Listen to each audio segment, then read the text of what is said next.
Hai guys, welcome back to my channel Andri Tria, mitos dan fakta di balik kuliner Kalimantan Selatan.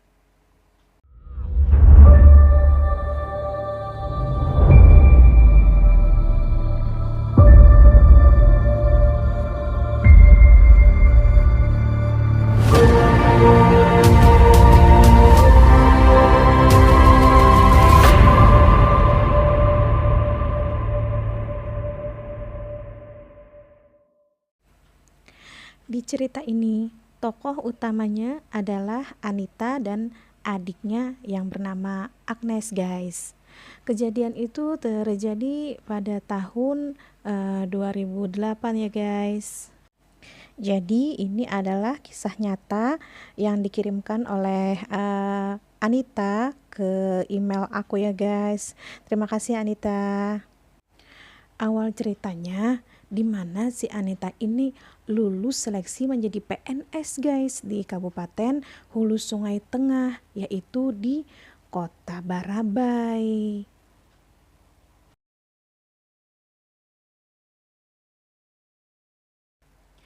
Jadi guys, si Anita ini lulus, guys, PNS di Kabupaten Hulu Sungai Tengah tadi yang kubilang Kota Barabai.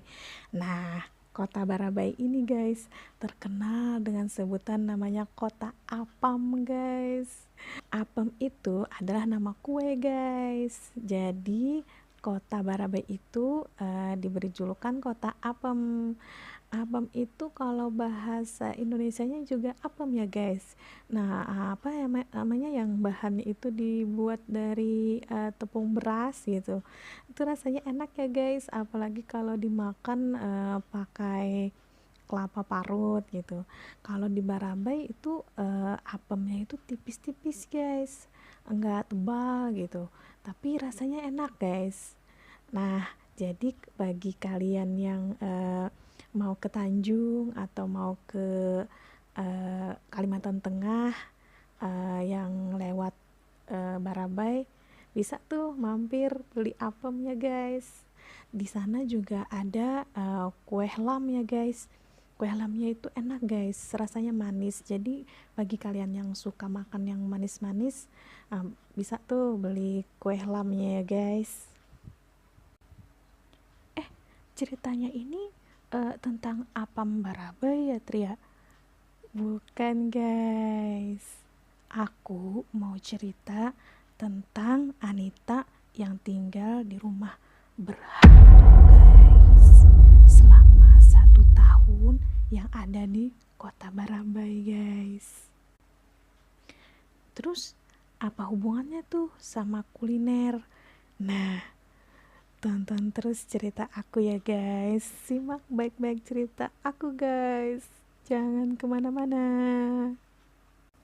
Tapi sebelumnya aku minta maaf ya, guys. Aku di sini nggak mau nih menyebutin di mana tempatnya gitu. Yang maksud aku yang tersebutin dong, Tria, di mana sih tempatnya gitu, di Barabai di mana sih gitu. Sorry ya, guys, aku tidak bisa menyebutkan nama tempatnya atau nama spesifik tentang tempatnya itu, guys. Yang taunya itu adalah Kota Barabai gitu, guys, karena menyangkut nama orang lah ya, guys, di situ ya, guys.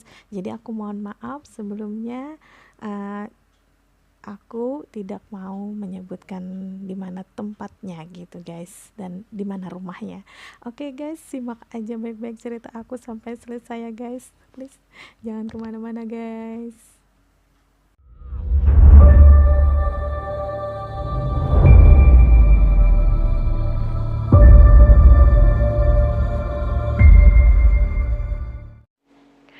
Waktu sudah menunjukkan pukul 14 siang.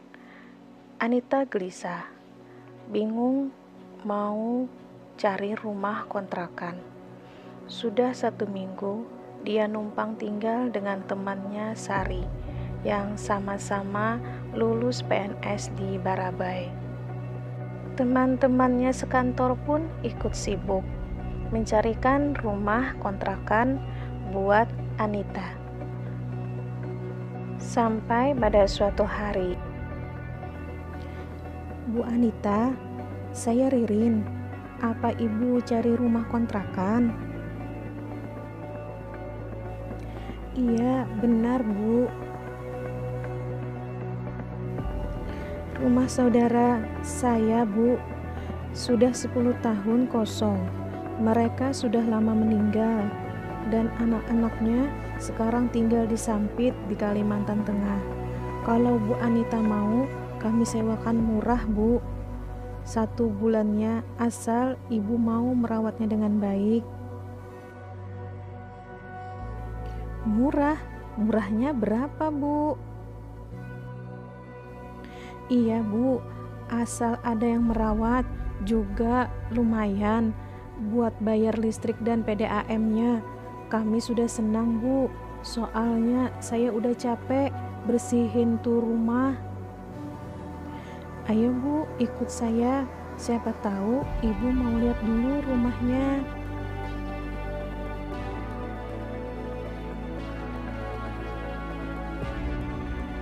Akhirnya Anita ikut dengan Bu Ririn. Hatinya senang karena dengar harga sewa rumahnya murah. Setelah menempuh 1 kilometer perjalanan dari kantor, Bu Ririn dan Anita sampai di rumah Bu Ririn. "Nah, itu Bu rumahnya," kata Bu Ririn menunjukkan sebuah rumah yang ada di samping rumahnya. Sebuah rumah bertema Banjar klasik, atapnya tinggi, banyak jendela. Anita lalu memperhatikan halaman di sekitar rumah, di samping kanan, kiri, dan belakang. Tidak nampak sepi, pikirnya. Lalu Anita dan Bu Ririn masuk ke dalam rumah itu. Rumahnya besar dan panjang, tiangnya besar-besar. Ada kamar yang sangat luas. Atap rumahnya pun tinggi. Tidak ada plafon untuk menutupi bagian atas. Dapurnya juga luas. Ada tempat atang atau pedapuran yang dipakai orang zaman dulu untuk memasak.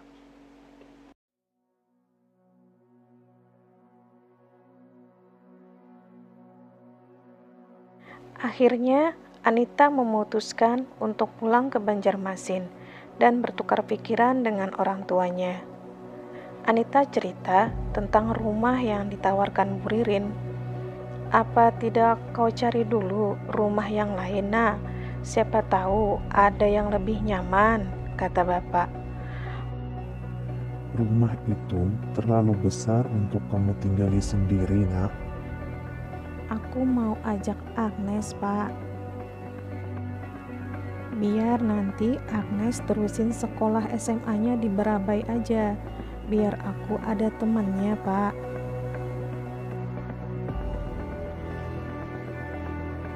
Singkat cerita, akhirnya Anita dan Agnes berangkat ke Barabai bersama Bang Sarip, kakak mereka yang paling tua, untuk mengangkut barang-barang mereka ke rumah kontrakannya Bu Ririn. Seharian mereka bersih-bersih rumah itu, dibantu sama Bu Ririn. Hari menjelang sore, Bang Sarip memutuskan untuk pulang kembali ke Banjarmasin. Anita dan Agnes mengantarkan Bang Sarip sampai ke halaman rumah. Ketika mereka sedang asik berbincang-bincang, Anita terkejut melihat ada sosok bayangan berdiri tepat di depan pintu, memperhatikan mereka yang sedang asik berbincang-bincang. Anita memberanikan diri berjalan mendekati pintu itu, guys. Agnes dan Bang Sarip bingung kenapa Anita tiba-tiba berjalan seperti orang bengong ke arah pintu. Lalu Agnes menepuk bahu Anita. Bayangan itu lalu berjalan menuju jendela yang ditutupi horden, guys.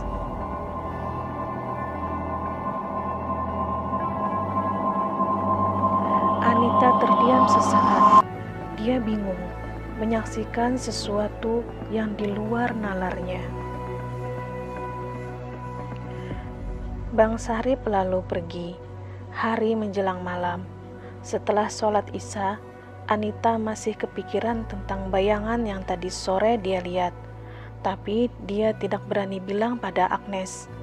Dia takut Agnes malah ketakutan dan tidak mau lagi tinggal bersamanya. Malam itu adalah malam pertama Anita dan Agnes tidur bersama di rumah kontrakan itu. Mereka memasang kelambu supaya tidak digigit nyamuk. Orang Banjar percaya kalau kelambu juga bisa melindungi mereka dari hal-hal yang tidak baik. Tidak berapa lama mereka memejamkan mata. Anita dan Agnes dikejutkan dengan suara langkah kaki yang berasal dari luar kamar mereka, guys. Lantai rumah itu dari kayu ulin. Rumahnya sudah tua. Jelas saja langkah kaki itu sangat jelas terdengar. Anita dan Agnes ketakutan, guys. Mereka mengira ada orang yang masuk rumah lewat jendela atau lewat pintu dapur. Tapi kata Anita, pintu rumah ini kuat karena semuanya dipalang sama kayu ulin. Mana ada orang bisa masuk. Lalu Anita dan Agnes memberanikan diri melihat keluar pintu kamar. Tapi tidak ada siapa-siapa di sana. Mereka lalu masuk lagi ke kamar, mencoba untuk menenangkan diri dan pikiran mereka, mulai membaca-baca doa, dan akhirnya mereka tertidur. Tak lama kemudian, Agnes kembali membangunkan Anita. Kak, dengar kak. Kak, coba dengar. Ada yang lagi nyapu kak, depan kamar kita, kata Agnes sambil ketakutan. Agnes sampai menangis malam itu karena ketakutan, guys. Malam itu, Agnes dan Anita tidak bisa tidur karena diteror oleh bunyi langkah kaki dan bunyi orang yang lagi nyapu lantai, guys. Sampai azan subuh menjelang, barulah bunyi itu hilang, guys.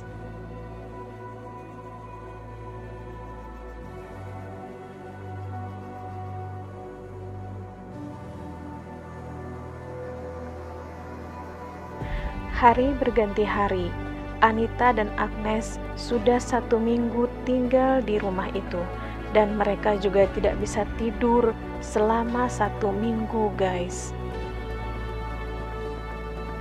3 bulan sudah berlalu, dan selama 3 bulan mereka selalu tidur jam 5 subuh dan bangun jam 7 pagi, guys. Mereka selalu terlambat ke kantor, dan Agnes pun juga terlambat ke sekolah.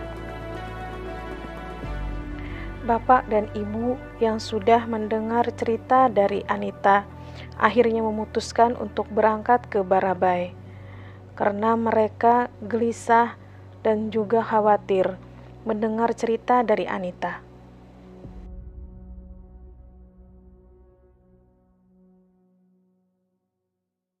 Kalian sudah baca doa selamat waktu masuk rumah ini, nak? Belum, Pak. Besok panggil tetangga, kanan kiri, belakang, beli nasi kuning. Nanti kita baca doa selamat sama-sama. Jangan lupa itu masak bubur habang sama bubur putih, nak. Inggih, Pak. Anita dan Agnes senang malam itu bisa tidur nyenyak karena ada bapak dan ibu yang menemani mereka.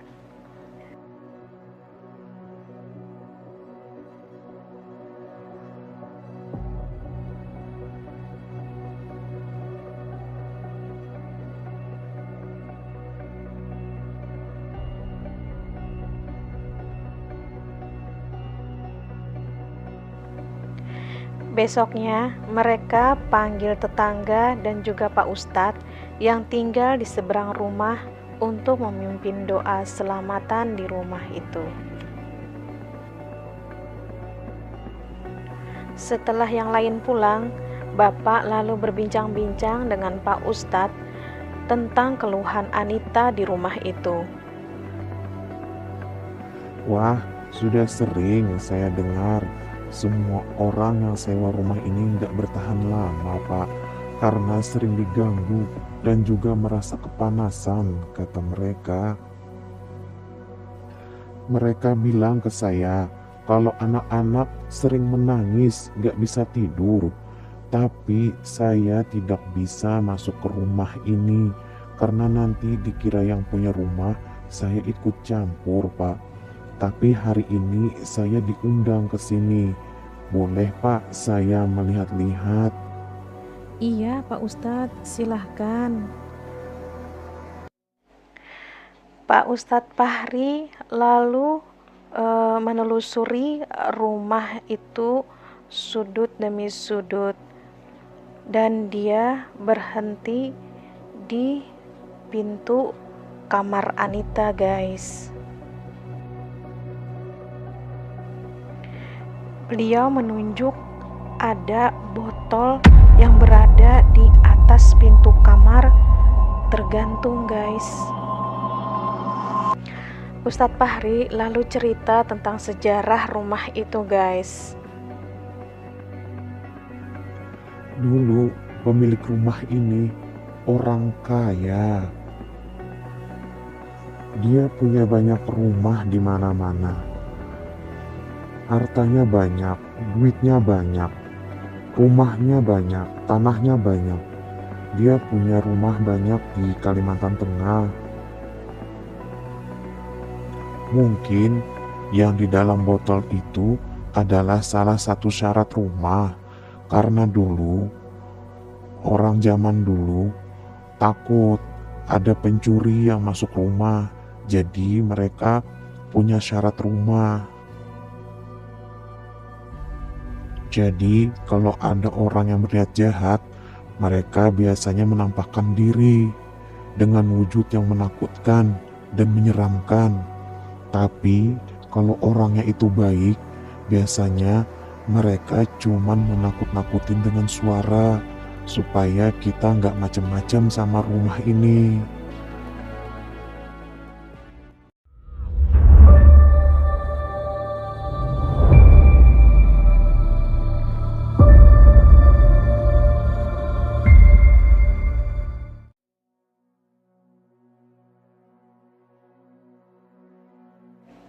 Sebelum pergi, Pak Ustadz membisikkan sesuatu di telinga Bapak.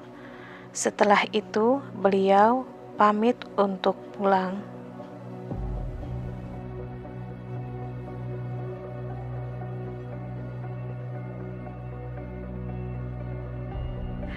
Malam itu tidak seperti biasanya. Anita mendengar suara lolongan anjing bersahut-sahutan. Anita terkejut karena Bapak baru dari luar rumah. Beliau menutup pintu dan mengatakan sesuatu. Tolong, kamu di luar saja ya. Jangan masuk. Ini rumah anak saya. Sekarang anak saya yang tinggal di rumah ini. Kami orang baik, tinggal di sini niatnya juga dengan tujuan yang baik. Jadi kami tidak mungkin mengganggu kalian. Jadi tolong kalian juga tidak mengganggu kepada anak-anak kami. Anita mendengarkan. Bapaknya sepertinya sedang berbicara dengan seseorang di depan pintu, tapi Anita tidak melihat siapa yang bapaknya ajak bicara malam itu.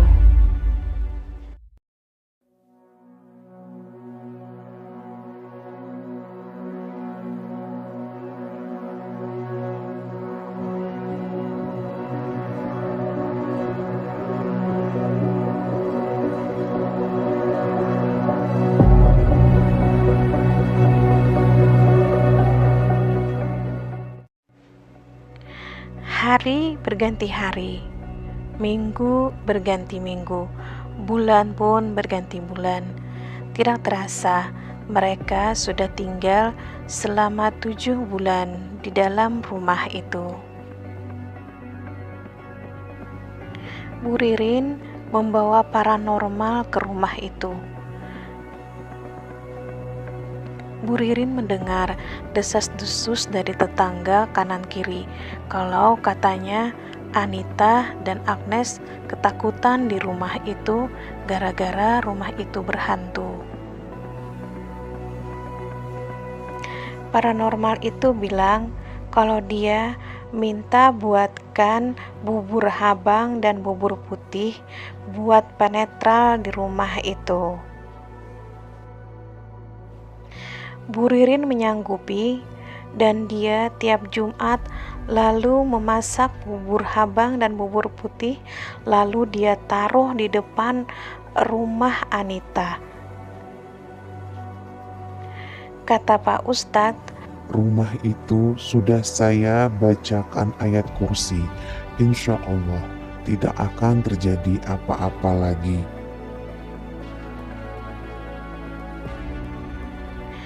sampai 1 tahun sudah berlalu. Mereka tinggal di rumah itu. Akhirnya Anita mendapatkan rumah dinas yang baru. Bang Sarip kembali datang untuk menemani mereka beres-beres barang karena mereka mau pindahan rumah.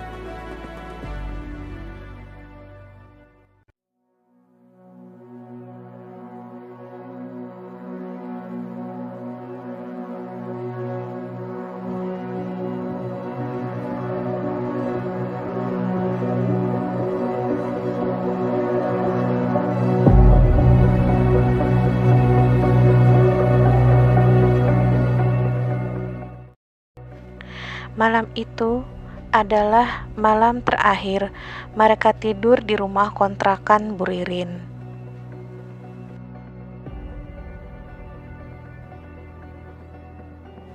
Bang Sarip juga ikut tidur di sana. Dia tampak kelelahan dan tidur lebih dulu daripada Agnes dan Anita. Tidak berapa lama setelah Anita dan Agnes tidur, mereka dikagetkan oleh suara Bang Sarip yang teriak-teriak minta tolong. Bang, ayo bangun bang. Abang kenapa bang? Abang ngigo ya bang? Sarip lalu terbangun. Badan Bang Sarip terlihat gemetaran dan juga keluar keringat dingin. Dia seperti ketakutan.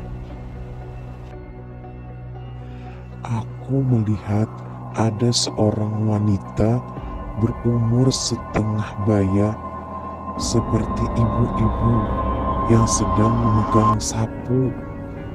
Matanya melotot ke arahku. Dia bilang, aku tidak izin masuk ke rumah ini. Dia marah padaku dan dia menarik-narik kakiku biar aku keluar dari rumah ini.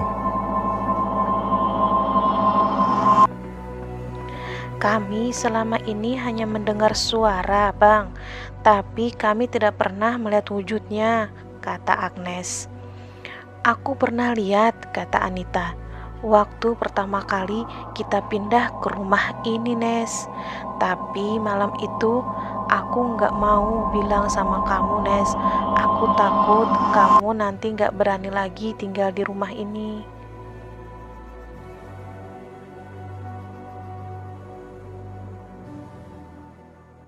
Jadi mitos dan fakta di balik kuliner Kalimantan Selatan kali ini guys, yaitu tentang bubur habang dan bubur putih ya guys, yang dipercaya oleh masyarakat Kalimantan Selatan itu sebagai makanan guys buat para makhluk halus gitu guys.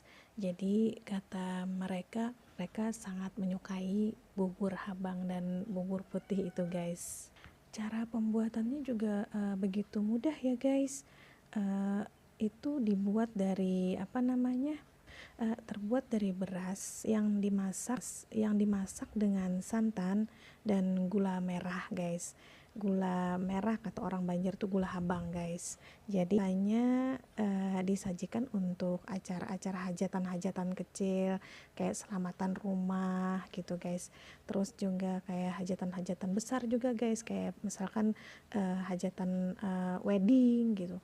Itu juga pasti mereka menyiapkan bubur habang dan bubur putih ya guys, katanya tuh buat penetral guys, biar katanya makhluk-makhluk gaib itu nggak nggak mengganggu gitu ceritanya ya guys. Terima kasih guys udah menonton channel aku.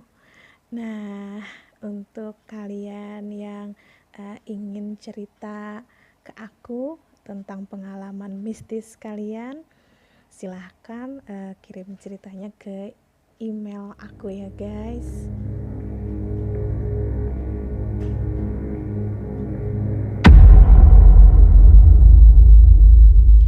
Sorry ya guys, tadi ada suara pintu terbuka gitu, jadi akunya kaget. Aku pikir siapa gitu, karena aku pikir nggak ada siapa-siapa karena aku sendirian di rumah, suami aku lagi kerja. Jadi aku tuh bingung tuh, aku ada suara gitu, ada suara orang buka pintu kamar.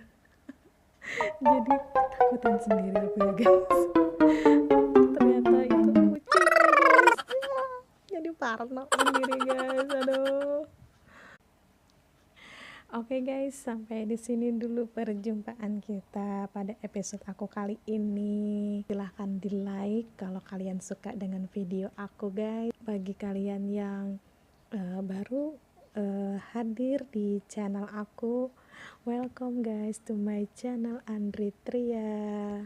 Please subscribe guys, dan jangan lupa tombol notification ya guys, agar kalian tahu kalau aku upload video baru guys. Dan sampai jumpa lagi di episode yang akan datang ya guys. Jangan bosan-bosan hadir di channel aku guys, karena aku punya cerita yang seru tiap minggunya buat kalian. Oke guys, sampai jumpa lagi. Assalamualaikum.